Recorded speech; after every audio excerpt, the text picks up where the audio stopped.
السلام علیکم ورحمۃ اللہ وبرکاتہ۔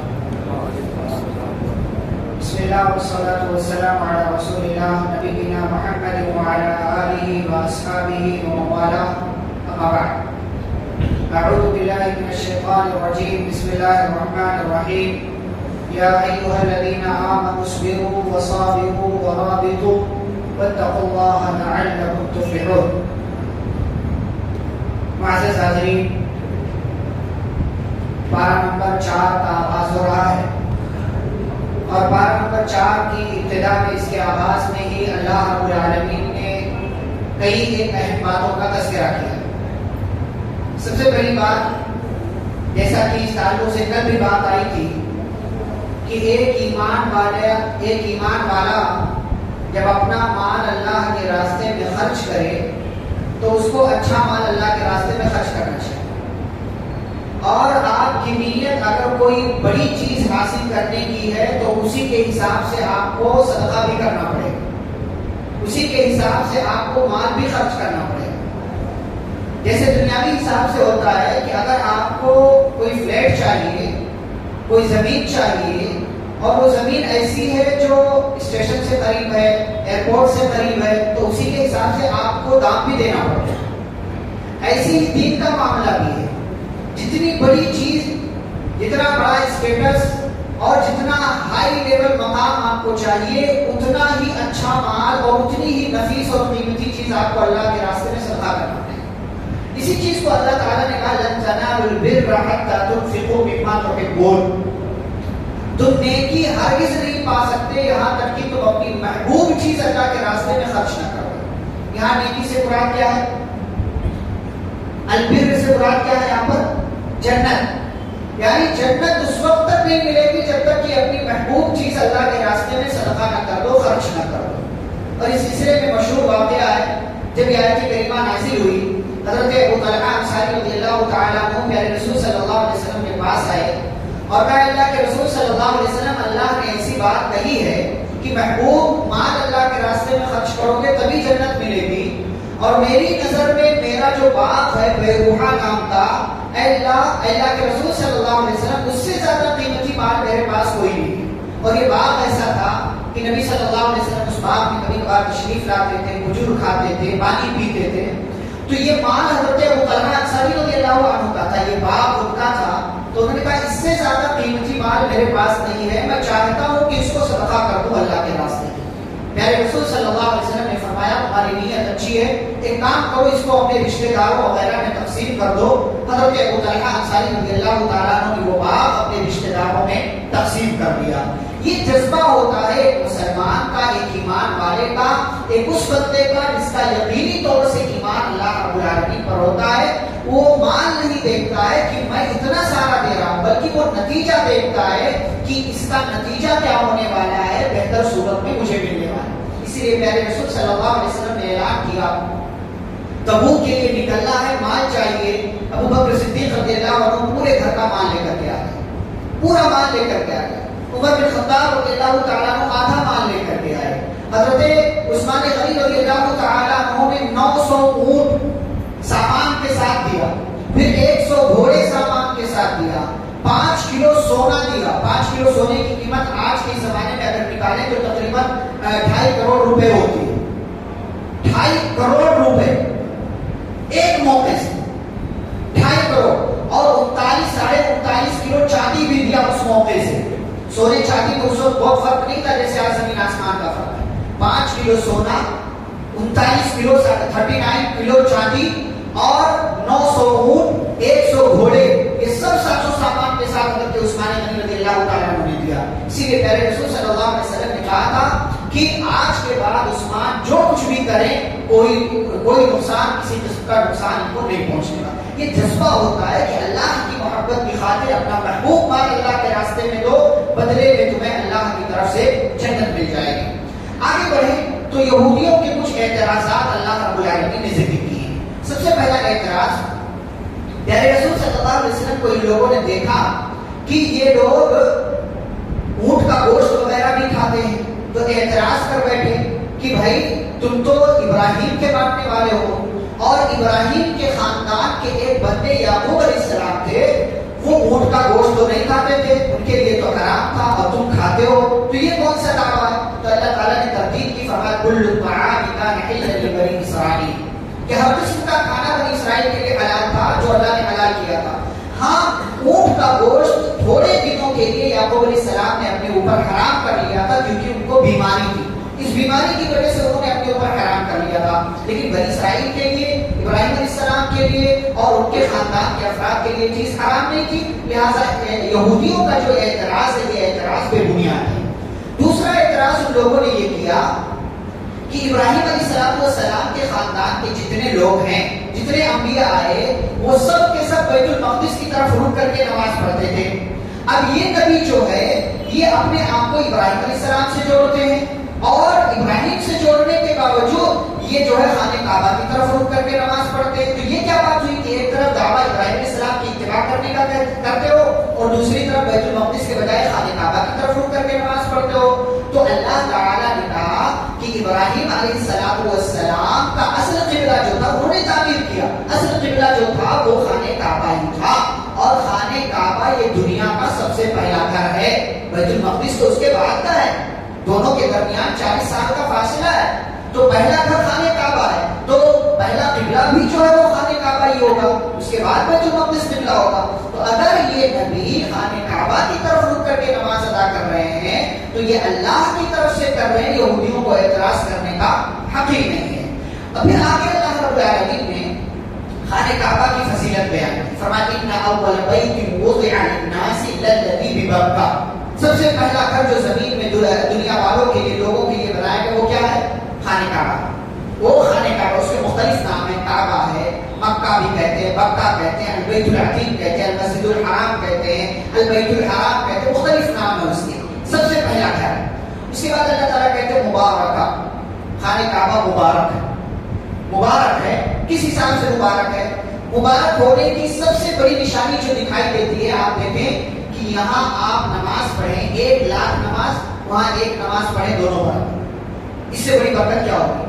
آپ یہاں اپنے علاقے میں رہ کر کے 1,00,000 نماز پوری زندگی میں نہیں پڑھ سکتے، فرض نماز پوری زندگی میں آپ 1,00,000 نماز نہیں آنے والی، 70-80 سال کی زندگی آپ کو مل جائے تب بھی 1,00,000 نماز نہیں ہوگی، 5 کر کے آپ جو ہے ملٹیپل کرتے چلے جائیں، پوری زندگی میں 1,00,000 نماز آپ کو نہیں ملے گی، لیکن خانہ کعبہ میں ایک وقت کی آپ نماز پڑھ لیں 1,00,000 نماز کا ثواب آپ کو ملے گا، اس سے بڑی برکت کیا ہے؟ آگے اللہ تعالیٰ نے کہا وَهُدًى لِلْعَالَمِينَ، یہ خانہ کعبہ جو ہے پوری دنیا کے لوگوں کے لیے ہدایت کا مرکز ہے۔ کیسے ہدایت کا مرکز ہے؟ پیارے رسول صلی اللہ علیہ وسلم وہیں آئے، پھر وہیں پر وحی کا نزول ہوا، وہیں سے پوری دنیا میں دین اسلام پھیلا، تو گویا کہ خانہ کعبہ جو ہے وہ لوگوں کے لیے ہدایت کی ابتدا ہے، اور وہ ہدایت کا سیکٹر ہے، ہدایت کا مرکز ہے۔ فیہ آیات بینات، اس کے اندر واضح نشانیاں ہیں لوگوں کے لیے، یعنی قدم قدم پر آپ دیکھیں خانہ کعبہ ہے، حجر اسود ہے، مقام ابراہیم ہے، صفا مروہ ہے، پھر باہر نکلیں تو باہر نکلنے کے بعد عرفات ہے، مینا ہے، مزدلفہ ہے، یہ سب واضح نشانیاں ہیں انسانوں کے لیے سمجھنے کے لیے۔ پھر اور آگے بڑھے غار حرا ہے، غار ثور ہے، یہ سب مشعر حرام ہے، شعائر اللہ میں سے ہیں، جو ان کو نہ مانے وہ گویا کہ اللہ رب العالمین کے مقدس مقامات کی توہین کرتا ہے۔ اس کے بعد آگے اللہ تعالیٰ نے کہا کہ خانہ کعبہ کے عظیم ہونے کی ایک اور دلیل یہ ہے وَمَنْ دَخَلَهُ كَانَ آمِنًا، جو وہاں داخل ہو جائے اس کو امن مل گیا، دشمن بھی داخل ہو جائے تو اس کو قتل نہیں کر سکتے آپ، یہاں تک کہ انسان کو چھوڑیے، وہاں کے پیڑ پودوں کو آپ کاٹ نہیں سکتے، اکھاڑ نہیں سکتے، وہاں کے سامان کو آپ اٹھا نہیں سکتے، یہ سب کچھ وہاں کے مقدس چیزوں میں سے ہے، اللہ رب العالمین نے رکھ دیا ہے اور کہا جو داخل ہو جائے اس کو امان مل جائے گا۔ اور اس سے آگے بڑھیں تو وَلِلَّهِ عَلَى النَّاسِ حِجُّ الْبَيْتِ مَنِ اسْتَطَاعَ إِلَيْهِ سَبِيلًا، کچھ کام ایسے ہیں جو صرف وہیں ہوتے ہیں، آپ نماز یہاں پڑھ سکتے ہیں، روزے یہاں رکھ سکتے ہیں، زکات یہاں دے سکتے ہیں، لیکن آپ کو حج کے لیے وہیں جانا ہے، آپ کو عمرہ کے لیے وہیں جانا ہے، آپ کو طواف کے لیے وہیں جانا ہے، آپ کو سعی کے لیے وہیں جانا ہے۔ آپ نیت یہ کر لیں کہ چلے میں یہی طواف کر لیتا ہوں، یہی جو ہے سعی کر لیتا ہوں، تو مانا نہیں جائے گا آپ اتنی اچھی نیت کیوں نہ ہو آپ کی۔ تو اس عظیم اسلام کے اس اہم رکن کی ادائیگی کے لیے آپ کو خانہ کعبہ جانا پڑے گا، مکہ جانا پڑے گا۔ پڑے گا اور وہاں یہ سارے کام آپ کو کرنے پڑیں گے. اور اللہ تعالیٰ نے کہا وَمَنْ كَفَرَ فَإِنَّ اللَّهَ غَنِيٌّ عَنِ الْعَالَمِينَ. جو کفر کرے یعنی اللہ کے گھر کی توہین کرے, اسلام کے ارکان کو نہ مانے یا اسلام کے ارکان میں سے ایک اہم رکن حج کا انکار کر دے, ایسا بندہ کافر ہے اور ایسے تمام لوگوں سے اللہ بے نیاز ہے. آگے بڑھے تو آگے اللہ تعالیٰ نے ایمان والوں کو مخاطب کر کے حکم دیا کہ ایمان والوں اللہ سے ویسے ہی ڈرو جیسا کہ اس سے ڈرنے کا حق. اللہ تعالیٰ سے ڈرنے کا حق کیا ہے؟ یعنی جہاں اپنے نفس کی قربانی دینا پڑے اللہ کی خاطر وہاں قربانی دے جائیں, اللہ سے ڈرنے کا حق. ایک طرف یہ چیز ہو کہ مجھے یہ کام کرنا ہے, دوسری طرف اللہ تعالیٰ کی بات ہوگی بندے نہیں تجھے یہ کام نہیں کرنا, یہ کام کرنا ہے. یہاں آپ اپنے خواہش کی قربانی دے کر کے اللہ کی خواہش پر عمل کریں, یہ اللہ سے ڈرنے کا حق ہوا. اور ہم کیا کرتے ہیں کہ دیکھا جائے گا اللہ بڑا غفور الرحیم, جب بات آتی ہے نا اللہ بڑا غفور الرحیم, بخشنے والا, وہ معاف کر دے گا, چلو کر لیتے ہیں یہ کام, یہ کر لیتے ہیں, یہ کام کر لیتے ہیں, وہ کام کر لیتے ہیں. یہ اللہ سے ڈرنے کا حق نہیں ہوا. اسی لیے اللہ نے کئی مقامات پر قرآن میں کہا وَمَا قَدَرُ اللَّهَ حَقَّ قَدْرِهِ, جیسے اللہ کی قدر کرنی چاہیے ویسے قدر اللہ کی لوگوں نے نہیں کیا. تو اللہ سے جیسا ڈرنے کا حق ہے ویسا کرو. دوسری جو اہم بات اللہ تعالیٰ نے کہی وَلَا تَمُوتُنَّ إِلَّا وَأَنْتُمْ مُسْلِمُونَ. دیکھو خیال رکھو کہ جب تمہاری موت آئے تو تم مسلمان ہو. ایسا نہ ہو کہ پوری زندگی تم مسلمان رہو, آخری وقت میں شیطان تمہارے ایمان پر ڈاکہ ڈال دے اور تم شرک یا کفر کر کے دنیا سے چلے جاؤ. اور یاد رہے گی بات کہ شیطان نا سب سے پہلا حملہ ایک مسلمان کے ایمان اور عقیدے پر کرتا ہے, سب سے پہلا. کیوں؟ اس لیے کہ اس کو معلوم ہے اس کا عقیدہ بگاڑ دو تو پھر اس پر محنت کرنے کی ضرورت نہیں. اس کا عقیدہ بگڑ گیا تو پھر اس کی طرف دیکھنے کی ضرورت نہیں ہے. اس لیے آپ دیکھیں نا اپنے سماج و معاشرے میں کتنے لوگ جو ہے اس قسم کی واحیات اور خرافات چیزوں میں مبتلا ہے. 10 میں سے 8 لوگوں کے ہاتھ پیر میں دھاگے بندھے ہوئے, تعویذ پہن رکھا ہے لوگوں نے, سارا بھروسہ اللہ کے بجائے کسی اور چیز. یہ شیطان کی محنت ہے اور اس کو اپنی محنت میں کامیابی مل رہی ہے تو وہ اللہ سے وعدہ کر کے آیا ہے. اگلی بات اللہ تعالیٰ نے, اور یہ کتنی اہم چیز ہے کہ ایمان پر خاتمہ ہو, کہ یوسف علیہ السلام جیسے نبی اللہ تعالیٰ سے دعا کرتے ہیں توفنی مسلمہ, اے اللہ مجھے جب وفات دینا تو میں مسلمان ہوں. یہ بڑی اہم چیز ہے. آپ کا خاتمہ ایمان پر ہو, یہ بڑی اہم چیز ہے. پیارے رسول صلی اللہ علیہ وسلم نے فرمایا انما الاعمال بالخواتیم, پوری زندگی آپ کیا تھے فرق نہیں پڑتا, آخری وقت میں آپ کیا تھے اس سے فرق پڑتا. پوری زندگی آپ کفر کی گزار دیں, کفر کی حالت میں گزار دیں, لیکن مرنے سے کچھ پہلے آپ جو ہے وہ موت کا یعنی نزا کا عالم نہ ہو کہ بالکل آخری وقت آ گیا, آپ کو لگ گیا کہ مر رہا ہوں تو پھر کلمہ پڑھیں, نہیں, یہ کب نہیں مانا جائے گا. بلکہ موت سے کچھ وقت پہلے آپ جو ہے توبہ کر لیں, کفر کا راستہ چھوڑ دیں, کلمہ پڑھ لیں, اللہ کی طرف آ جائیں, پھر انتقال ہو جائے تو آپ کا خاتمہ خیر پر ہوا, اس کی وجہ سے آپ کو اللہ کی جنت ملے گی. خاتمہ بہتر, خاتمہ بالخیر کی فکر ہونی چاہیے. اسی لیے کہا وَلَا تَمُوتُنَّ إِلَّا وَأَنْتُمْ مُسْلِمُونَ. دیکھو جب تمہیں موت آئے تو تم مسلمان رہو, ایسا نہ ہو شیطان تمہارے ایمان پر ڈاکہ ڈال دے. تیسری بات اللہ نے کی وَاعْتَصِمُوا بِحَبْلِ اللَّهِ, اللہ کی رسی کو مضبوطی سے تھامو, فرقہ بندیوں میں مت پڑو. اس لیے کہ جہاں اختلاف کرو گے وہاں اللہ کی رسی کو جو تم نے تھام رکھا ہے وہ پکڑنے میں ڈھیلا پن آ جائے گا, پکڑنے میں. اسی لیے پیارے رسول صلی اللہ علیہ وسلم دنیا سے جاتے ہوئے کہا تھا ترکت فیکم امرین, میں تمہارے درمیان 2 چیزیں چھوڑ کر گیا, لن تضلوا بعدی ما تمسکتم بہما, میرے بعد جب تک اس کو تھام کر کے رکھو گے ہرگز گمراہ نہیں ہوگے. کتاب اللہ و سنتی, ایک اللہ کا کلام اور دوسرے میرا فرمان میری سنت. تو ہمارا کام یہ اللہ کی رسی کو یعنی شریعت کو دین کو تھام کر کے رکھیں, اختلاف کا شکار نہ ہو. پھر ایک اہم ذمہ داری کی جانب اللہ نے توجہ دلائی جس کی بنیاد پر اس امت کو سب سے بہترین امت قرار دیا گیا ہے, اور وہ ذمہ داری کیا ہے؟ بھلائی کا حکم دینا اور برائی سے روکنا. آج کتنے لوگ یہ کام کرتے ہیں؟ ہم اتنے سست اور کاہل ہو گئے کہ اپنے گھروں میں بھی ہم امر بالمعروف اور نہی عن المنکر کا فریضہ انجام نہیں دے پا رہے. بھلائی کا حکم دینا, برائی سے روکنا کتنی عام بات ہو گئی آج, کتنی عام بات ہو گئی ہے کہ لوگ برائی کرتے ہیں, ہمارا دوست کر رہا ہے, ہم روک نہیں سکتے اس کو, ہمارا دوست ناراض ہو جائے گا. بیوی غلط کام کر رہی, روک نہیں پا رہے اس کو, بیوی ناراض ہو جائے گی. شوہر غلط کام کر رہا ہے, بیوی روک نہیں پا رہی, شوہر ناراض ہو جائے گا.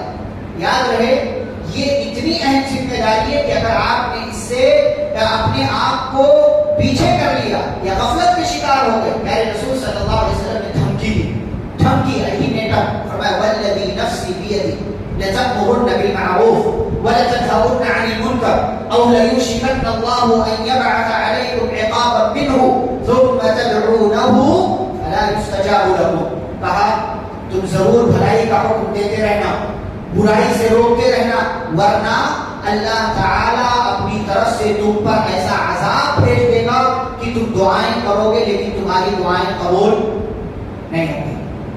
کیوں؟ اس لیے کہ ہم نے بھلائی کا حکم دینا، برائی سے روکنا چھوڑ دیا. یہ کام ہم کرنا چھوڑ دیں گے تو پھر اللہ کی طرف سے عذاب آئے گا، اور وہ عذاب ایسا ہوگا کہ ہماری دعائیں قبول نہیں ہوں گی. آج حالت یہ دیکھیں کتنے لوگوں کی شکایت ہے دعائیں قبول نہیں ہو رہی ہیں. وجہ کیا ہے کہ ہم بھلائی کا حکم نہیں دے رہے لوگوں کو، برائی سے نہیں روک رہے لوگوں کو. جتنا ہمارا دائرہ اس دائرے میں رہ کر کے بھی ہم کام نہیں کر رہے ہیں، اور کتنے ایسے لوگ ہیں اپنے دائرے سے باہر نکل کر کے امر بالمعروف و نہی عن المنکر کا کام کر رہے ہیں، وہ بھی غلط کر رہے ہیں. ان کو قرآن حدیث کا علم نہیں ہے اور دین پھیلانے کا کام کر رہے ہیں. بھائی آپ کو جتنا معلوم ہے اتنا آپ کی ذمہ داری. بلغوا عنی ولو آیا لے کر کے کہ نبی نے کہا میری طرف سے پہنچا دو چاہے ایک ہی آیت کیوں نہ ہو. بھائی جتنا آپ کو معلوم ہے نماز پڑھنا آپ کو معلوم ہے، دوسروں کو کہیں گے کہ نماز پڑھو، لیکن کیسے پڑھنا ہے آپ کو معلوم نہیں تو آپ کیسے بتائیں گے؟ یہ آپ کا کام ہی نہیں ہے. تو بھلائی کا حکم دینا، برائی سے روکنا یہ ہماری ذمہ داری ہے. اگر یہ کام ہم نے نہیں کیا اللہ کی طرف سے عذاب آئے گا. آگے بڑھیں تو اللہ تعالیٰ نے جنگ بدر کا تذکرہ کیا ہے. جنگ بدر کے تذکرے میں ایک اہم بات، اس سے پہلے اللہ تعالیٰ نے ایک اہم بات بتائی. فرمایا وَإِن تَصْبِرُوا وَتَتَّقُوا لَا يَضُرُّكُمْ كَيْدُهُمْ شَيْئًا. اچھا اس بارے کے اندر کئی جگہوں پر اللہ نے دو اہم چیزوں کا تذکرہ کیا، ایک صبر اور دوسرے تقوی. صبر اور تقوی، صبر اور تقوی بار بار اللہ کی بیماری. اس سے پہلے آ گئے یا ایھا الذین آمنوا اتقوا اللہ حق تقاته، ایمان والو اللہ سے ڈرو جیسا کہ ڈرنے کا حق ہے. اس کے بعد یہاں اللہ تعالیٰ کہتے ہیں اگر تمہارے اندر دو چیز ہو، ایک صبر اور دوسرے تقوی، تو پھر کیا ہوگا؟ لا یضرکم کیدہم شیئا، کافروں کی دشمنوں کی کوئی بھی چال تمہیں ذرہ برابر نقصان نہیں پہنچا پائے. دو چیزیں تمہارے اندر ہونی چاہیے کہ ایک تو صبر ہو اللہ کے فیصلے پر جو حالات چل رہے ہیں، اور دوسرے یہ کہ تم اللہ تعالیٰ سے ڈرو جیسا کہ اس سے ڈرنے کا حق ہے. تو دشمنوں کی ہر قسم کی چال مکاری سازش اور ہر قسم کی بری پلاننگ سے تمہیں اللہ تبارک و تعالیٰ بچا لے گا، تمہیں کوئی نقصان نہیں پہنچے. پھر اس کے بعد اللہ تعالیٰ نے جنگ بدر کا تذکرہ کیا مثال کے لیے، سمجھانے کے لیے کہ یاد رہے جیسے جنگ بدر میں اللہ تعالیٰ نے مسلمانوں کے ایمان، ان کے صبر، ان کے تقوی کی وجہ سے مدد کی، ایسے ہی اگر تم نے بھی صبر اور تقوی کا دامن تھام لیا تو اللہ تمہاری بھی مدد کرے گا. اور اللہ تعالیٰ نے وعدہ کیا تھا جنگ بدر میں مومنوں کی مدد کے لیے کتنے فرشتوں کو نازل کیا؟ 1000 فرشتوں. پھر جب اطلاع ملی کہ دشمن 3000 کا لشکر لے کر کے اور آ رہا ہے تو اللہ تعالیٰ نے کہا میں 3000 فرشتوں کے ذریعے تمہاری مدد کروں گا. پھر جب یہ اللہ تعالیٰ نے اس سے آگے بڑھ کر کے کہا اگر تم نے صبر اور تقوی کو اختیار کر کے رکھا تو اللہ تعالیٰ بخمسۃ آلاف 5000 فرشتوں کے ذریعے تمہاری مدد کرے گا. اگر یہ دو چیزیں ہوں تو اللہ تعالیٰ ہماری مدد کرنے کو تیار ہے کہ اللہ تعالیٰ کی طرف سے تمہاری مدد کی جائے گی. پھر اللہ رب العالمین نے آگے ذکر کیا کئی ایک اہم چیزوں کے تعلق سے. اللہ تعالیٰ نے ایمان والوں کو کہا سود مت کھاؤ. پھر اللہ نے کہا واتقوا اللہ، اللہ کا تقوی اختیار کرو، اللہ کی اطاعت کرو، رسول کی اطاعت کرو تاکہ تم پر رحم کیا جائے. اس کے بعد کہا وسارعوا الی مغفرۃ من ربکم وجنۃ عرضها السماوات والارض. اس جنت کو حاصل کرنے کے لیے بھاگو دوڑو جس کی چوڑائی زمین و آسمان کے برابر. اب یہاں پر ایک سوال آتا ہے، مستدرک حاکم کی ایک روایت ہے، ایک آدمی آیا اللہ کے رسول صلی اللہ علیہ وسلم کے پاس، کہا اللہ کے رسول صلی اللہ علیہ وسلم یہ اللہ نے کہا جنت کی چوڑائی آسمان و زمین کے برابر ہے تو پھر جہنم کہاں ہے؟ سوال آئے گا نا کہ جنت جب اتنی لمبی چوڑی ہے کہ پورے آسمان پورے زمین کو اس نے گھیر رکھا تو جہنم کہاں ہے؟ اس کا سوال صحیح تھا، لیکن ہمارا ایمان ہے کہ جنت کا بھی وجود ہے جہنم کا بھی وجود ہے. تو نبی صلی اللہ علیہ وسلم نے جواب دینے کے بجائے الٹا اس سے سوال کیا، کہا تم یہ بتاؤ جب رات ہو جاتی ہے تو دن کہاں رہتا ہے؟ دن ہوتا ہے کہ نہیں ہوتا؟ ہوتا ہے نا. تو اس نے کہا اللہ عالم، جہاں اللہ چاہتا وہاں رہتا ہے. تو کہا یہی معاملہ جنت اور جہنم کا بھی، یہی معاملہ جنت اور جہنم کا بھی ہے.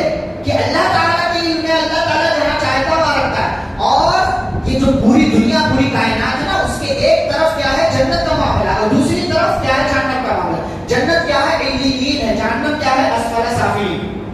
لیکن ایمان ہمارا بہرحال ہونا چاہیے کہ جنت کا بھی وجود ہے اور جہنم کا بھی وجود ہے. جیسے آپ یہاں ابھی رات ہے تو پوری دنیا میں کہیں نہ کہیں دن ہے نا، تو ایسے ہی اگر آپ جنت میں ہیں تو کہیں نہ کہیں جہنم ہے، اس کا وجود ہے، اس کا آپ انکار کیسے کریں گے؟ پیارے نبی صلی اللہ علیہ وسلم نے جواب دینے کے بجائے الٹا سوال کر لیا. اس بندے کی سمجھ میں بات آ گئی کہ ہاں واقعی جہنم کا وجود ہے. تو اللہ تعالیٰ نے کہا کہ جنت حاصل کرنے کے لیے بھاگو دوڑو، اور یہ جنت تیار کر دی گئی کس کے لیے؟ متقیوں کے لیے. پھر متقیوں کی صفات اللہ نے بیان کی، الذین ينفقون فی السراء والضراء، جو خوشی اور غم میں ہمیشہ خرچ کرتے ہیں، والکاظمین الغیظ، اور غصے کو پی جاتے ہیں، غصے کو پی جاتے ہیں. یعنی غصہ وہ اپلائی کر سکتے ہیں، سامنے والے پر اپنا غصہ اتار سکتے ہیں، لیکن ایسا نہیں کرتے، وہ غصہ پی جاتے ہیں. غصے کو کنٹرول کرنا یہ ایک مسلمان کی بہت بڑی خوبی ہے. اسی لیے ایک آدمی، ایک صحابی پیارے نبی صلی اللہ علیہ وسلم کے پاس آئے اور کہا اللہ کے نبی کچھ وصیت کر دیجیے. تو آپ نے کیا فرمایا؟ لا تغضب، غصہ مت کرو. اس نے کہا کچھ اور، تو نبی نے کہا لا تغضب، غصہ مت کرو. فردد مرارا، حدیث کے الفاظ ہیں، راوی کہتے ہیں نبی نے کئی مرتبہ اس کو دہرایا، لا تغضب لا تغضب لا تغضب، غصہ مت کرو غصہ مت کرو. کیوں؟ اس لیے کہ غصہ یہ بہت سی اچھائیوں کو برائیوں میں بدل دیتا ہے. غصے کی وجہ سے خاندان بکھر جاتا ہے، غصے کی وجہ سے میاں بیوی میں طلاق کی نوبت پہنچ جاتی ہے. اگر اسی کو آپ نے کنٹرول کر لیا، ضبط کر لیا، اسی کو آپ پی گئے، تو پھر جہاں بہت ساری خرابیاں پیدا ہونے والی تھی ان ساری خرابیوں سے آپ بچیں. مزید یہ کہ آپ ٹینشن سے بچ جائیں گے، مزید یہ کہ آپ ڈپریشن میں جانے سے بچ جائیں گے. ایک چیز کی وجہ سے کتنے سارے مسائل جنم لیتے ہیں. اسی لیے پیارے رسول صلی اللہ علیہ وسلم نے فرمایا بہادر وہ نہیں ہے جو جنگ کے میدان میں کسی کو پچھاڑ دے، کسی کو ہرا دے، بلکہ بہادر وہ ہے الذی یملک غضب، الذی یملک نفسہ عند الغضب، جو غصے کے وقت اپنے آپ پر کنٹرول کر لے، وہ بہادر ہے. تو مومنوں کی متقیوں کی صفات میں سے ایک صفت یہ ہے کہ غصے کو پی جاتے، والعافین عن الناس، بلکہ صرف غصہ پیتے نہیں ہیں، سامنے والے کی غلطی کو معاف بھی کر دیتے ہیں. اور یہی احسان ہے، یہی احسان ہے. اسی لیے آگے اللہ نے کہا واللہ یحب المحسنین، اللہ احسان کرنے والوں کو پسند کرتا ہے. بھائی آپ کو مجھ پر غصہ آ گیا تو ایک تو یہ کہ آپ غصہ پی جائیں، اور اس سے بڑا لیول یہ ہے کہ آپ غصہ پینے کے ساتھ ساتھ میری غلطی کو معاف کر دیں جس کی وجہ سے آپ غصہ ہونے والے تھے. اس کا نام احسان ہے، اور اللہ احسان کرنے والوں کو پسند کرتا ہے. والذین اذا فعلوا فاحشہ، آگے اللہ نے صفت بیان کی کہ یہ ایمان والے نا متقی جب ان سے کوئی غلطی ہو جاتی ہے یا اپنے نفس پر ظلم کر لیتے ہیں تو کیا کرتے ہیں؟ ذکروا اللہ، اللہ کو یاد کرتے ہیں، اللہ کا ذکر کرتے ہیں، اللہ تعالیٰ کا تذکرہ کرتے ہیں، اور فاستغفروا، اللہ تعالیٰ سے استغفار کرتے. کیوں؟ ومن یغفر الذنوب الا اللہ، کیونکہ ان کو معلوم ہے اللہ کے سوا کوئی گناہوں کو معاف نہیں کرتا، کوئی گناہوں کو معاف نہیں کرتا ہے. تو اسی لیے یہ ساری صفات، یہ ساری کوالٹیز اپنے اندر پیدا کرنے کی کوشش کریں، تبھی آپ صحیح معنوں میں متقی مانے جائیں گے. آگے ایک عقیدہ ذکر کیا اللہ نے، اور وہ عقیدہ یہ ہے کہ محمد رسول اللہ صلی اللہ علیہ وسلم کا انتقال ہو چکا ہے. دنیا میں آئے، اپنی دنیاوی زندگی گزار کر کے وہ اس دنیا سے چلے گئے. یہ عقیدہ اللہ تعالیٰ نے ہے. آج ہمارے یہاں بہت سارے بھائیوں کا عقیدہ ہے کہ نبی کا انتقال وصال کر گئے، یعنی دنیا ہی سے ملے. وصال، وصل کا مطلب ہوتا ہے ملنا، فصل کا مطلب ہوتا ہے جدا ہونا. تو کہتے ہیں نبی کے لیے انتقال کا، وفات کا یا موت کا لفظ استعمال مت کرو. اللہ تعالیٰ نے کیا بھائی، اللہ تعالیٰ نے کہ انک میت وانہم میتون. ہاں یہ الگ بات ہے کہ ہم عام انسان ہیں، ہم عام انسان ہونے کے اعتبار سے ایک ادب کا تقاضا یہ ہے کہ ہم لفظ استعمال نہ کریں، لیکن عقیدہ بگاڑ لیں، عقیدے میں تبدیلی کر لیں، قرآن کے خلاف چلے جائیں، تو یہ ہم سے نہیں ہو سکتا. اس لیے کہ یہ وہی عقیدہ ہے جو ابوبکر صدیق رضی اللہ عنہ کا عقیدہ تھا، یہ وہی عقیدہ ہے جو صحابہ کرام کا تھا، عمر بن خطاب رضی اللہ تعالیٰ عنہ کا. اسی لیے تو صحابہ نے پیارے رسول صلی اللہ علیہ وسلم کو مٹی کے حوالے کر دیا، اسی لیے تو قبر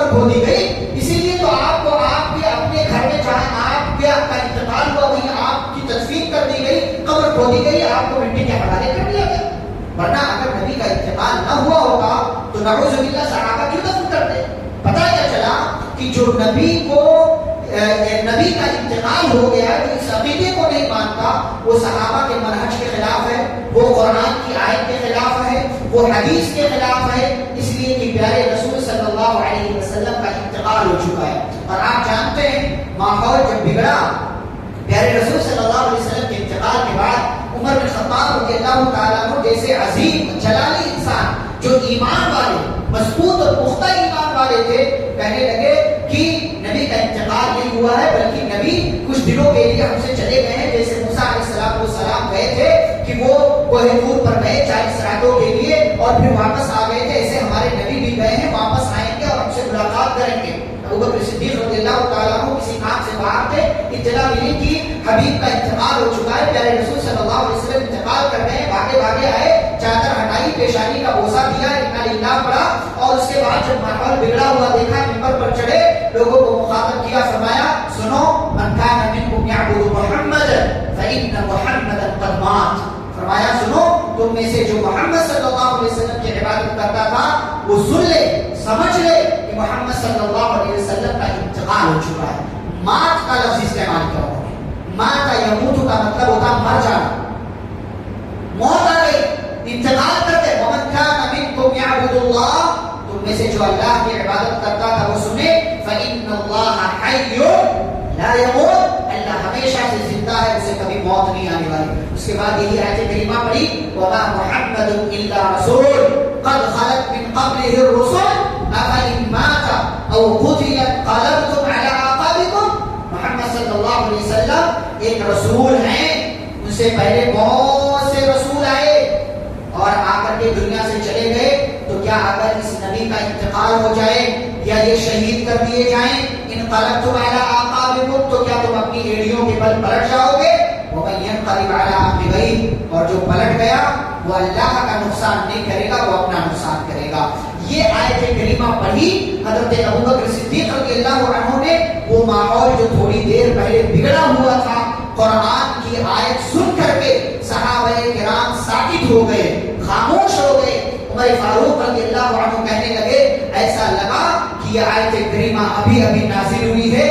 ابوبکر صدیق رضی اللہ تعالیٰ عنہ کی زبانی سن کر کے میرا ایمان اس بات پر مکمل ہو گیا کہ ہمارے حبیب, ہمارے محبوب پیارے رسول صلی اللہ علیہ وسلم اس دنیا سے چلے گئے ہیں. یہ ہمارا عقیدہ ہونا چاہیے, مسلمان کا عقیدہ ہونا چاہیے. آگے بڑھے تو پیارے رسول صلی اللہ علیہ وسلم کی زندگی کے حوالے سے 5 خوبیاں اللہ رب العالمین نے بیان کی. فرمایا فبما رحمت من اللہ لنت لهم, آیت نمبر 159 میں, اللہ کی رحمت سے آپ ان کے لیے نرم ہیں, اسی لیے یہ لوگ آپ کے قریب آتے ہیں. وَلَوْ كُنْتَ فَظًّا غَلِيظَ الْقَلْبِ لَانفَضُّوا مِنْ حَوْلِكَ. اے نبی صلی اللہ علیہ وسلم, اگر آپ مزاج کے سخت ہوتے, آپ کا دل سخت ہوتا, آپ کی باتوں میں سختی ہوتی, لَانفَضُّوا مِنْ حَوْلِكَ, یہ سب کے سب آپ سے دور چلے جاتے, کوئی آپ کے قریب نہیں آتا. آپ جانتے ہیں نبی صلی اللہ علیہ وسلم نے کتنے سال کا جو تبلیغ کا کام کیا؟ 22 سال. 22 سال نا, 22 سے 23 سال. 23 سال کا کچھ, 23 سال کی کچھ جو ہے مدت ہے, اس کا کچھ وقت ہے. اس 22 سال میں جب شروعات کیا کتنے لوگ تھے؟ صرف 4. ابو بکر, خدیجہ, زید, علی رضی اللہ تعالی عنہ اجمعین. صرف 4. آغاز 4 سے کیا. صرف 22 سال میں جب نبی صلی اللہ علیہ وسلم نے اپنی زندگی کا پہلا اور آخری حج کیا, آپ کے سامنے کتنے صحابہ تھے؟ 1 لاکھ سے زائد تھے. 22 سال میں اتنا کامیاب انسان, اتنا کامیاب لیڈر, اتنا کامیاب کمانڈر, اتنا کامیاب سپہ سالار اس زمین میں اس سے پہلے نہیں دیکھا. وجہ نبی کا اخلاق, نبی کی نرمی, نبی کی محبت, نبی کی شفقت. اما عائشہ رضی اللہ تعالیٰ عنہ فرماتی ہیں, من تقم رسول اللہ صلی اللہ علیہ وسلم لنفسه ابدا. فرمایا نبی نے اپنی ذات کے لیے کبھی کسی سے انتقام نہیں کیا, کسی کو پلٹ کر جواب نہیں دیا, کسی کی گالی کے جواب میں اسے اف تک نہیں کہا. اپنی ذات کی بات اللہ کی دین کی آئی تو آپ نے بدلا لیا، لیکن اپنی ذات کا جہاں معاملہ رہا رسول اللہ صلی اللہ علیہ وسلم نے کبھی کسی کو بلند کر جواب تک نہیں دیا ہے. یہ نرمی، یہ اخلاق. مشہور مثال ہے سمامہ بن اسال رضی اللہ تعالیٰ عنہ، مسجد نبی کے کھمبے سے کتنے دن بدے رہے؟ 3 دن. 3 دن بدے. نبی روز ہے نا ایک ہی سوال، ماں بالو کا یا سمامہ، سمامہ کہو خیریت ہے. اور سمامہ یمامہ کے گورنر تھے، کمانڈر تھے، اپنی فوج کے سپہ سالار تھے، معمولی انسان نہیں تھے. صحابہ ان کو پکڑ کر کے لے کر آ گئے، بات دیا گیا ان کو. اور سمامہ کو نبی صلی اللہ علیہ وسلم سے بڑی گہری نفرت تھی. وہ خود کہتے ہیں کہ نبی سے ملاقات سے پہلے نبی سے زیادہ مبغوض اور قابل نفرت میری نظر میں کوئی اور نہیں تھا. لیکن صرف نبی کا اخلاق دیکھا، نبی کا کردار دیکھا، نبی کا مسجد نبی میں آنا جانا دیکھا، نبی کا اٹھنا بیٹھنا دیکھا، نبی کی صحابہ سے گفتگو کو سنا، نبی کا اپنے ساتھ معاملہ دیکھا، اور نبی کا سوال سنا کہ اتنا سب کچھ ہونے کے باوجود نبی خیریت پوچھ رہے ہیں، ماں بالو کا یا سمامہ. سمامہ نے تینوں دن ایک ہی جواب دیا، ان تقتل لا تمن وان تنع شاکرا. اگر قتل کر دو گے تو بدلے میں قتل کرو گے، میں نے تمہارے ساتھیوں کا قتل کیا ہے. اگر تم نے میرے اوپر احسان کر دیا تو میں احسان کا بدلہ چکا کر کے رہوں گا، کیونکہ میں احسان کسی کا رکھتا نہیں ہوں. 3 دن کے بعد نبی نے چھوڑ دیا. سمامہ چھوٹ گئے، لیکن نبی کا اخلاق دیکھ کر، نبی کی سیرت دیکھ کر کے ان کے قیدی بن گئے. آگے بڑھے لیکن دل پیچھے کی طرف چھوڑ کر کے آئے. تھوڑی دور گئے، غسل کیا، واپس آئے اور پیارے رسول صلی اللہ علیہ وسلم کے دین کا کلمہ پڑھ کر کے مسلمان ہو گئے. نرمی وہ کام کرتی ہے جو سختی کبھی نہیں کر سکتی. نرمی وہ کام کرتی ہے جو کبھی بھی آپ کا سخت رویہ وہ کام نہیں کر سکتا. اسی لیے اللہ نے کہا ان کے لیے نرمی آپ سے قریب ہوتے. وَلَوْ كُنْتَ فَظًّا غَلِيظَ الْقَلْبِ، اگر آپ سخت ہوتے یہ لوگ آپ سے دور چلے جاتے. یہ پہلی خوبی. دوسری خوبی اللہ نے کیا کہا؟ فَاعْفُ عَنْهُمْ. بس اوقات کیا ہوتا ہے نا، ہم کسی سے محبت کریں وہ ہم سے نفرت کرتا ہے، ہم کسی کے ساتھ محبت دکھائیں وہ ہم کو گالیاں دیتا ہے. تو اللہ تعالیٰ نے کیا کہا؟ پہلا کام تو نرمی سے بات کرو. دوسرا کام یہ کہ سامنے والا اگر آپ کے ساتھ غلط رویہ اختیار کرتا ہے تو اس کو معاف کر دو. تیسرا کام صرف معاف نہیں کرو بلکہ اس کے گناہ کی معافی کے لیے اللہ سے دعا بھی کرو. بس بس اتنا بڑا اتنا ہائی کردار نبی صلی اللہ علیہ وسلم نے پیش کیا کہ صرف جو ہے نرمی سے بات نہیں کیا دشمنوں سے بھی، بلکہ دشمن کو معاف بھی کیا، دشمن کے گناہوں کی معافی کے لیے اللہ تعالیٰ سے دعا کیا. مشہور مثال ہے نا، طائف میں آپ گئے، طائف والوں نے مارا نا، طائف والوں نے مارا، آپ نے پلٹ کر جواب دیا نہیں دیا، نرمی دکھائی. دوسرا کام یہ فرشتہ حاضر ہوتا ہے، آپ کہیں تو ان کو پہاڑوں کے درمیان رکھ کر کے پیس دیا جائے، کہا نہیں میں اس کام کے لیے دنیا میں نہیں بھیجا گیا، تو آپ نے معاف کر دیا ان کو. تیسرا کام آپ نے کیا کیا؟ اس قوم کے گناہوں کی معافی کے لیے اللہ سے دعا کہ اللہم اغفر لقومی، اے اللہ میری قوم کو معاف کر دے، یہ مجھے نہیں چاہتے. یہ کیریکٹر ہے، یہ کردار ہے. تیسرا. چوتھا کیا ہے؟ اللہ تعالیٰ نے کہا فاعف عنہم واستغفر لهم وشاورهم فی الامر. ان کے گناہوں کی معافی کے لیے اللہ سے دعا نہیں کرو بلکہ ایک قدم آگے بڑھ کر کے ان کے کاموں میں ان سے مشورہ مانگو. اس لیے نبی لیڈر تھے نا، نبی اس علاقے کے سردار تھے، یہودیوں کے بھی، کافروں کے بھی، مسلمانوں کے بھی. تو اللہ تعالیٰ نے کہا ان کا کوئی معاملہ ہو، سوسائٹی کا کوئی معاملہ ہو، سماج کا کوئی معاملہ ہو، تو ایسا نہیں ہے کہ کوئی آپ کا دشمن ہے تو اس کو سائڈ لائن کر دو، بلکہ اس کو بلاؤ اپنی مجلس میں، اس سے مشورہ مانگو. اور پانچویں چیز فَإِذَا عَزَمْتَ فَتَوَكَّلْ عَلَى اللَّهِ. جب کسی نتیجے پر پہنچ جاؤ تو بجائے اس کے کہ اتراؤ کہ میرے پاس اختیار ہے جو چاہوں کر لوں، میرے پاس جو ہے دکان ہے بہت مال کماؤں گا، بجائے اس کے اللہ پر توکل کرو، اللہ پر بھروسہ کرو، کیونکہ اللہ تعالیٰ اپنے اوپر توکل کرنے والوں کو پسند کرتا، ان سے محبت کرتا ہے. تو یہ 5 خوبیاں پیارے رسول صلی اللہ علیہ وسلم. آگے بڑھے تو آگے اللہ رب العالمین نے موت کا تذکرہ کیا ہے اور ایسے لوگوں کا تذکرہ کیا ہے جو مال جمع کر کے رکھتے ہیں، اللہ کے راستے میں خرچ نہیں کرتے، کنجوسی کرتے ہیں اور یہ سمجھتے ہیں کہ یہ مال میرے پاس رہے گا تو سیونگ رہے گی، یہ رہے گا وہ رہے گا. یاد رہے کہ مال میں بخیلی کرنے سے کبھی وہ مال بچتا نہیں. اللہ نے کہا یہ لوگ جو مال میں بخیلی کرتے ہیں نا اور یہ سمجھتے ہیں کہ ہوا خیر لہم، یہ ان کے لیے اچھا ہے، نہیں بل ہوا شر لہم، ان کے لیے برا ہے. سیتوقون ما بخلوا به یوم القیامہ. جو مال بخیلی کے ساتھ انہوں نے جمع کر کے رکھا وہی مال ان کے گلے کا توق اور پٹا بنا کر کے قیامت کے دن ان کے گلے میں ڈال دیا جائے گا.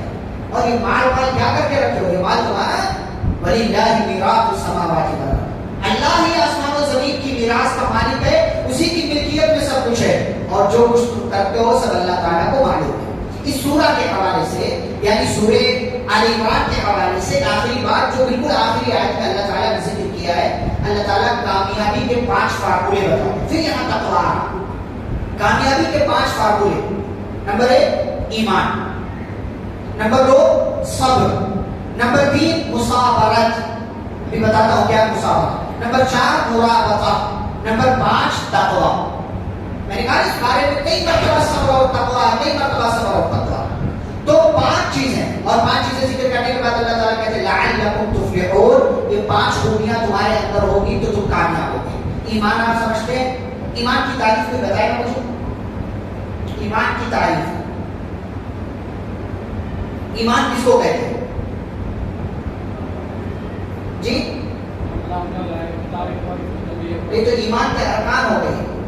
ایمان کی تعریف میں پوچھیں، ایمان کہتے کس کو؟ بس وہ احسان ہے. ایمان کہتے ہیں زبان سے اقرار باللسان، زبان سے آپ نے کہہ دیا اللہ ایک ہے. تصدیق بالجنان، دل سے اس کی تصدیق بھی کرے کہ ہاں واقعی اللہ ایک ہے. عمل بالارکان، اعضاء و جوارح باڈی کے پارٹس کے ذریعے عمل بھی کرے جو اللہ نے کہا. اس کا نام کیا ہے؟ ایمان. یہ چیز آپ کے اندر ہونی چاہیے. نمبر 2 صبر. صبر آپ سمجھتے ہیں؟ صبر کی 3 قسمیں ہیں. ایک اطاعت کے کام پر صبر. اطاعت کے کام پر صبر کیا؟ 4 دن آپ نے تراویح پڑھ لیا، ارے تو پیٹ دکھ رہی ہے کل سے نہیں آؤ، نہیں، یہاں آپ کو صبر کرنا ہے. جو کام آپ کر رہے تھے نا نیکی کا، تو نیکی کے کام پر صبر کرے. شیطان کر رہا ہے آپ کو ثواب سے دور کرنا چاہ رہا ہے کہ آپ کی پیٹھ میں درد ہے، آپ کا پاؤں درد کرتا ہے، آپ کو یہ کام ہے، آپ کو وہ کام ہے، حافظ جی بڑی دیر تک پڑھاتے ہیں، پھر اس کے بعد تفسیر بھی ہوتی نہیں. یہ سب شیطانی کرتے ہیں، شیطان آپ کو ورگلا رہا بھگا رہا. اطاعت کے کام پر صبر کرے، یہ اطاعت. اور دوسرا صبر کی دوسری قسم ہے الصبر علی المعصیہ، نافرمانی کے کام پر صبر. یعنی آپ کوئی گناہ کا کام نہیں کر رہے تھے لیکن آج دل میں آیا ہے یار چلو ایک بار کر لیتا ہوں نا، نہیں. یہ شیطان آپ کو جھانسا دے رہا ہے کہ ایک بار کرنے سے کچھ نہیں ہوتا. جیسے کچھ نا کوئی سگریٹ پینے والا دوست ہوتا ہے تو دوسرا دوست وہ نہیں پیتا تو ارے ایک کش مار لے کچھ نہیں ہوتا. نہیں، آپ نے اب تک نہیں کیا تو ابھی مت پیے، یہ صبر ہے، نافرمانی کے کام پر صبر. اور تیسری صبر کی قسم ہے جو اللہ تبارک و تعالیٰ کی طرف سے جو پریشانیاں، بیماریاں، مسائل، مشکلات، دکھ اور تکلیف کی چیزیں آ جاتی ہیں ان پر صبر کرنا. چلانا نہیں، رونا نہیں، چیخنا نہیں، بلکہ یہاں آ جا کر کے شکوے نہیں کرنا. تو یہ صبر، تینوں صبر کی کوالٹی، تینوں صبر کی قسمیں آپ کے پاس ہونی چاہیے. تیسری چیز ہے مصابرت. مصابرت کس کو کہتے ہیں؟ ثابت قدم رہنا، ڈٹے رہنا. دشمن لاکھ تدبیریں کر لے کہ آپ کے ساتھ ایسا ویسا کریں گے، نہیں، آپ کو چلے رہنا، ڈٹے رہنا. نمبر 4 مرابطہ، قوم کی، دین کی، اللہ کے کلمے کی حفاظت کے لیے ہمیشہ تیار رہنا. اس کو مرابطہ کہتے ہیں. تو یہ اس میں وہ چیز بھی آ جاتی ہے کہ سرحد کی حفاظت کرنا، سرحد کی حفاظت کرنا، اس میں چیز بھی آ جاتی ہے. اور 5ویں چیز اللہ کا تقویٰ. اللہ کا تقویٰ، تقویٰ کس کو کہتے ہیں؟ اللہ کا تقویٰ. جامع تعریف کیا ہے تقویٰ کی؟ جو اللہ نے کہا وہ کرو، جس سے اللہ نے منع کیا اس سے رک جاؤ، یہ تقویٰ. اس میں سب چیزیں آ جاتی ہیں. تو یہ 5 چیزیں اگر آپ کے اندر ہیں تو اللہ تعالیٰ فرماتے ہیں لعلکم تفلحون، تم کامیاب ہو جاؤ گے. یہ 5 چیزیں اپنے اندر ہیں. اس کے بعد سورۃ النساء کا آغاز ہوتا ہے. نساء کا مطلب عورت یا عورتیں، عورتیں جمع، پلورل ہے، جمع. تو امراتوں کی جمع نساء، عورتوں کے بارے میں یہ سورہ ہے. اچھا، کمال کی بات، عورتوں کے کئی مسائل اللہ نے ذکر کیے ہیں، شادی شدہ زندگی کے اور دیگر مسائل، لیکن ساتھ ہی ساتھ اس سورہ میں اللہ نے وراثت والا مسئلہ بھی ذکر کیا. اور اسی سورہ میں صرف ذکر کیا، کسی اور سورت میں وراثت کی بات اللہ نے نہیں بیان کی. کیوں جانتے ہیں؟ کیونکہ اس زمانے میں بھی اور آج بھی ہر دور میں وراثت کے تعلق سے عورتوں پر ظلم ہوتا ہے. تو اللہ تعالیٰ نے عورتوں والی سورہ میں، سورۃ النساء میں وراثت کا مسئلہ ذکر کر کے یہ بات بیان کی کہ لوگوں دیکھو عورتوں کے حصے کے ساتھ کہیں تم ظلم نہ کر جاؤ. اور یاد رہے کہ وراثت کا مسئلہ جو اللہ تعالیٰ نے نازل کیا نا وہ بھی عورت کی وجہ سے ہی اللہ تعالیٰ نے نازل کیا. سعد بن ربیع کو جانتے ہیں؟ ایک صحابی یاد ہے کسی کو؟ کون سے صحابی؟ سعد بن ربیع. ایک بڑے صحابی ہے بھائی, مشہور صحابی. نہیں یاد کسی کو؟ نبی صلی اللہ علیہ وسلم مدینہ پہنچے تو آپ نے سب سے پہلا کام کیا کیا؟ ووٹنگ کرے نا, مہاجرین اور انصار کے درمیان رشتہ قائم کیا. اسی میں رشتہ عبد الرحمن بن عوف کا قائم کیا جس سے سعد بن ربیع سے. اور سعد بن ربیع مدینہ کے مالدار لوگوں میں سے ایک نام ہے ان کا. مدینہ کے جو اس وقت مالدار لوگ تھے مسلمانوں میں, اس میں سے ایک نام سعد بن ربیع کا. ان کا انتقال ہو گیا. تو ان کے انتقال کے بعد ان کے مال پر ان کے بھائیوں نے قبضہ کر لیا. وراثت کا مسئلہ ابھی تک آیا نہیں تھا, نازل نہیں ہوا تھا. تو ان کے مال پر ان کے بھائیوں نے قبضہ کر لیا. ان کی 2 بیٹیاں تھیں اور ایک بیوی تھی. 2 بیٹیاں اور ایک بیوی. اب بیوی کو لگا میرے شوہر کے مال پر میرے دیور وغیرہ اور میرے شوہر کے بھائیوں وغیرہ نے قبضہ کر لیا ہے, میری بیٹیوں کا کیا ہوگا, میری بیٹیوں کا فیوچر. نبی صلی اللہ علیہ وسلم کے پاس پہنچی, شکایت کیا اللہ کے نبی یہ دونوں جو ہیں سعد بن ربیع کی بیٹیاں ہیں اور میں ان کی بیوی ہوں. سعد بن ربیع کے بھائیوں نے ان کے مال پر قبضہ کر لیا ہے, آپ کچھ مسئلہ بتائیے کہ اس مسئلے کا حل کیا ہے. پیارے نبی صلی اللہ علیہ وسلم خاموش رہے.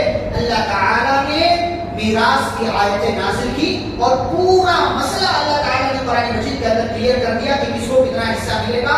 اور پھر اس مسئلے کے تحت حضرت سعد بن ربیع رضی اللہ تعالیٰ عنہ کی دونوں بیٹیوں کو 2/3 مال دیا گیا اور جو ہے 1/8 مال جو ہے بیوی کو دیا گیا اور باقی جو بچا وہ بھائیوں کے حوالے کر دیا گیا کہ یہ تمہارا حصہ ہے, پورے مال پر تمہارا اختیار نہیں ہے.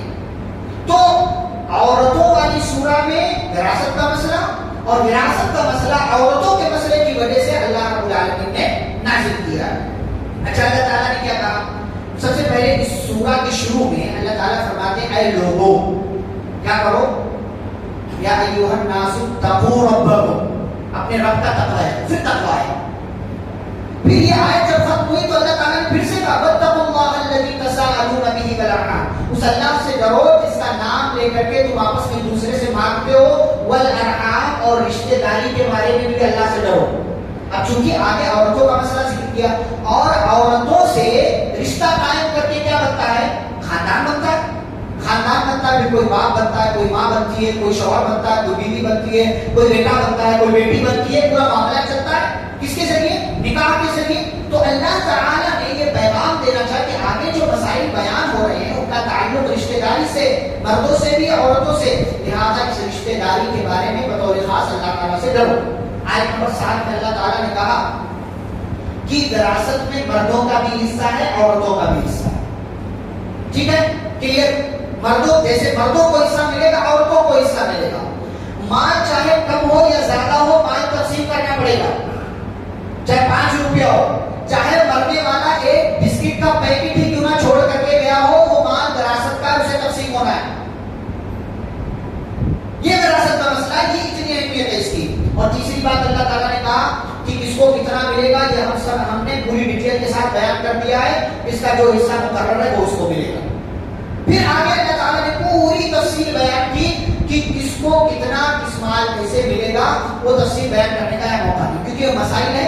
ابھی ہر خاندان کا الگ مسئلہ ہوتا ہے کہ کسی کا انتقال ہو گیا تو کس کو چھوڑا گیا ہے, تو وہ اپنے اپنے مسائل ہیں. اسی کے آپ لیکن یاد رہے آپ وراثت کے مسئلے کو لائٹ نہ لیں, ہلکا مت لیں, کیونکہ جہاں وراثت کا مسئلہ اللہ تعالیٰ نے بیان کر کے ختم کیا نا, وہاں اللہ تعالیٰ نے کہا تلک حدود اللہ, یہ اللہ تعالیٰ کا حدود ہے, یہ باؤنڈری ہے, ان کو کراس نہیں کرنا ہے.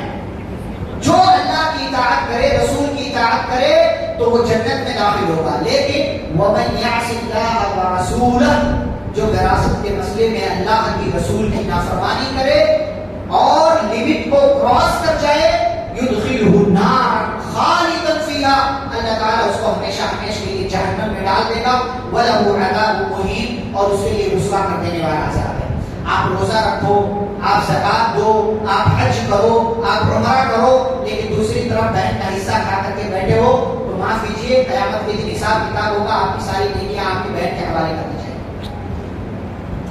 آپ لاکھ نیکیاں کر رہے ہیں، کتنے ایسے ہیں کہ زکات دے رہے ہیں، مسجدیں بنوا رہے ہیں، لیکن دوسری طرف بہن کا کھا کر کے بیٹھے ہوئے، وراثت میں کسی کا حصہ کھا کر کے بیٹھے ہوئے. یہ بہت غلط حرکت ہے جو ہمارے سماج و معاشرے میں ہے. وراثت کے تعلق سے ہمیں جاننا چاہیے، بیدار ہونا چاہیے اور اس چیز پر عمل کرنا چاہیے. آخری بات بتا کر کے بات ختم کریں گے. اللہ تعالیٰ نے اس پارے کے اخیر میں محرم خواتین کی تفصیل بیان کی کہ کون کون سی عورتیں ایک مرد کے لیے حرام ہوتی ہیں، کن کن عورتوں سے ایک مرد کے لیے شادی کرنا حرام ہوتا ہے.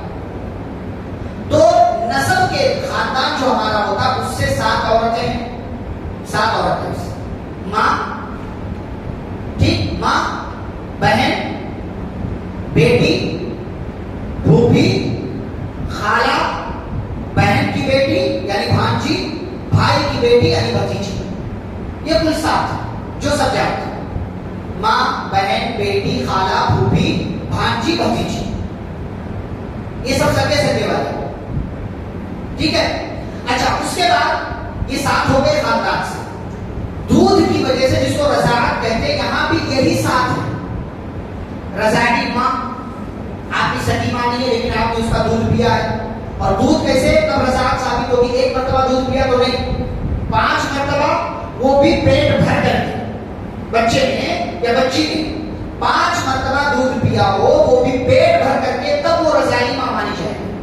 تو رضاعی ماں، رضاعی بہن، رضاعی بیٹی، رضاعی خالہ، رضاعی پھوپھی، رضاعی بھانجی اور رضاعی بھتیجی. کتنے ہو گئے؟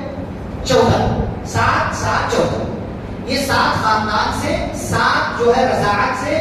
اس کے بعد جو ہے 4 جو ہے عورتیں، وہ 4 عورتیں سسرالی رشتے سے. سسرالی رشتے سے نمبر 1 ساس وہ امہات النسائکم، تمہاری بیویوں کی مائیں. ہمیشہ کے لیے ساس، آپ نے اگر ایک بار کسی عورت سے شادی کر لیا اور اس کے ساتھ تعلقات آپ نے قائم کر لیے تو پھر اس کی ماں سے آپ شادی نہیں کر سکتے، یعنی ساس سے شادی، تو وہ امہات النساء. دوسرے نمبر پر ربیبہ لڑکی. ربیبہ لڑکی کس کو بولتے ہیں؟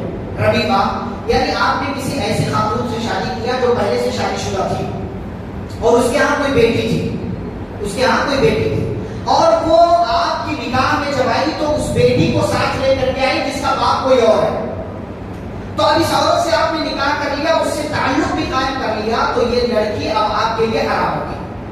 اس کی جو بیٹی ہے وہ آپ کے لیے حرام. لیکن اگر اس عورت سے تعلق قائم کرنے سے پہلے آپ نے اس کو طلاق دے دیا تو اب یہ لڑکی حلال ہے. سمجھے؟ یہ لڑکی آپ کے لیے حرام. تو دوسرے، پہلی ساس اور دوسرے ربیبہ لڑکی یعنی بیوی کی بیٹی جو کسی اور مرد سے، کسی اور باپ کے ذریعے ہو. یہ ہو گئے. نمبر 3 وحلائل ابنائکم، بہو حرام ہوتی ہے، بہو سے شادی نہیں کر سکتے، بیٹوں کی بیویاں شادی نہیں کر سکتے. اور نمبر 4 وَأَن تَجْمَعُوا بَيْنَ الْأُخْتَيْنِ، 2 بہنوں کو جمع کرنا. 2 بہنوں سے آپ ایک ساتھ نکاح نہیں کر سکتے، الگ الگ ٹائم پہ کر سکتے. کہ جیسے ایک عورت سے آپ نے شادی کیا، اس کا انتقال ہو گیا تو اب اس کی بہن سے آپ شادی کر سکتے ہیں، لیکن دونوں کو ایک ساتھ رکھیں نہیں. جیسے عثمان غنی رضی اللہ عنہ، پہلے رقیہ رضی اللہ عنہ سے شادی ہوئی، نبی صلی اللہ علیہ وسلم کی بیٹی. پھر جنگ بدر والے دن ان کا انتقال ہو گیا تو نبی صلی اللہ علیہ وسلم نے ام کلثوم بھی دے دیا. اب ام کلثوم کا انتقال ہو گیا تو نبی نے کہا کہ میری کوئی اور بیٹی ہوتی تو عثمان کو بھی آپ کے اپن دے دیتے. یہ عثمان غنی کی فضیلت ہے. تو 2 بہنوں کو ایک ساتھ جمع. کتنے ہو گئے؟ 7 7 4 کتنے ہو گئے؟ 18 18 ہو گئے. 2 اور ہیں. وہ 2 اور کون ہیں؟ آپ کی بیوی کی خالہ. بیوی اور اس کی خالہ کو ایک ساتھ آپ نہیں رکھ سکتے. سمجھ رہے؟ بیوی اور آپ کی خالہ نہیں، آپ کی خالہ تو ہمیشہ کے لیے حرام، لیکن بیوی اور اس کی خالہ ایک ساتھ آپ نہیں رکھ سکتے، الگ الگ ٹائم میں رکھ سکتے. اور 20ویں عورت ہے، مطلب جو آپ کی بیوی ہے اس کی پھوپھی، دونوں کو آپ ایک ساتھ جمع نہیں کر سکتے. یعنی بیوی کی پھوپھی کو آپ اپنے عقد میں اس عورت کے ہوتے ہوئے آپ نہیں رکھ سکتے. 20 ہو گئے. ایک آخری عورت جو ہے 21ویں نمبر کی، وہ ہے جس پر اللہ نے پارہ نمبر 5 کی پہلی آیت میں پہلے ٹکڑے میں کہا والمحصنات من النساء. کسی بھی شادی شدہ عورت سے آپ شادی نہیں کر سکتے. کوئی بھی ایسی عورت کہ جو کسی اور کے نکاح میں ہے، اب آپ اس سے نکاح کریں گے؟ آپ کو کتنی اچھی کیوں نہ لگے، لیکن اب آپ اس سے نکاح نہیں کر سکتے. تو یہ کل 21 خواتین ہیں کہ جن سے آپ کے لیے نکاح کرنا حرام ہے. ان میں سے اکثر وہ ہیں جو ہمیشہ ہمیشہ کے لیے حرام ہے. 2 3 4 ایسی ہیں کہ جو وقتی طور سے حرام ہے کہ اگر یہ نہ رہے تو پھر ان سے کر سکتے ہو. جیسے 2 بہنوں کو جمع کرنا، ایک عورت اور اس کی خالہ کو جمع کرنا، ایک عورت اس کی پھوپھی کو جمع کرنا، یا کسی شادی شدہ عورت سے شادی کرنا. یہ 4 ٹائپ کی عورتیں تھوڑے ٹائم کے لیے حرام ہوتی ہیں. اگر وہ چیز ختم ہو جائے تو پھر یہ حلال ہو جائیں گی.